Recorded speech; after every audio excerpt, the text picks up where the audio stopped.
तो दोस्तों मैंने बनाई थी अभी यहाँ पर थोड़ी देर पहले सेलिंग की ट्रेड। ठीक है, 1 मिनट टाइम फ्रेम में मैं आपको दिखाता हूँ। मैंने यहाँ पर बनाई थी सेलिंग की ट्रेड। वो क्यों बनाई थी? क्योंकि ऊपर मुझे कोई ऐसे एसएल वगैरह नहीं दिख रहे थे, लेकिन मेरा क्या था कि मार्केट अगर इसका ब्रेकआउट करता है तो फिर मैं यहाँ पर सेलिंग की ट्रेड को निकाल कर बाइंग की ट्रेड में एंटर हो जाऊँगा। तो वही होता हुआ जो मेरे यहाँ पर दिख रहा है, तो इस वजह से मैं यहाँ पर बाइंग की ट्रेड में बैठ गया हूँ।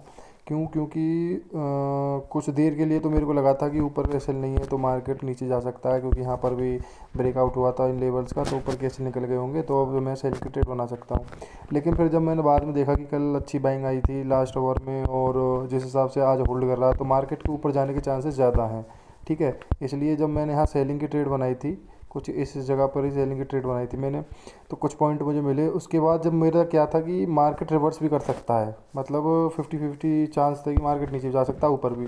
तो मेरा क्या था कि अगर इस लेवल को निकालता इन लेवल्स को तो फिर मैं सेलिंग में बैठा रहूँगा। लेकिन मार्केट ने क्या किया, इन लेवल्स को निकाला नहीं, उल्टा यहाँ पर होल्ड करने के बाद अब ऊपर जाने की कोशिश करने लगा। फिर मैंने क्या किया, अपनी सेलिंग की पोजीशन काटी। ठीक है, कॉस्ट टू कॉस्ट मैंने अपनी सेलिंग की पोजीशन काटी। उसके बाद मेरा क्या है कि अब मैं यहाँ बाइंग में बैठ चुका हूँ।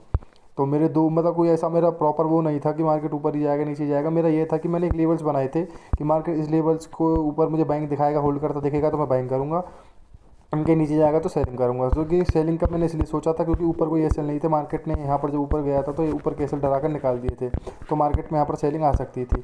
लेकिन सेलिंग आने का भी एक क्या बोलते प्रॉपर एक जगह थी कि इसके नीचे नीचे रहेगा तो मार्केट में सेलिंग आ सकती है, अगर इसके ऊपर ऊपर रहेगा तो मार्केट बाइंग आ सकती है। तो अब मुझे बाइंग का एक सेटअप नज़र में आया है, तो मैं सेलिंग की पोजीशन मैंने काट दी है। अब मैं बाइंग में बैठा हूँ आपके सामने, और देखते हैं। और मेरा जो टारगेट रहेगा वो कुछ इसके ब्रेकआउट पर एवरेज के यहीं तक रहेगा।